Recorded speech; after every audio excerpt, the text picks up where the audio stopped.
Pwyso ymlaen, ac erbyn hyn dwi wedi cerdded tua 140 milltir o llwybr y clawdd, ac o'n i wedi gobeithio darfod o hama ac gobeithio gael wneud hynny. Yn fendithiol iawn i'n iechyd a ffordd da ni'n teimlo, ac rwyf yn credu fod cerdded yn bwysig iawn i mywyd i a mywyd rhai eraill yng Nghymru.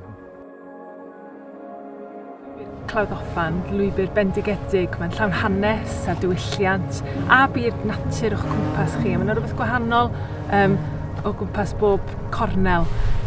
Mae gen i feilliad bach ifanc ac ers nhw blwydd, rhyw 2 years old, yn syniad tartan neis efo heina, efo'r genod, a mae'n jyst rhywbeth pethau gorau yn byd, jyst am ddim fan hyn, de.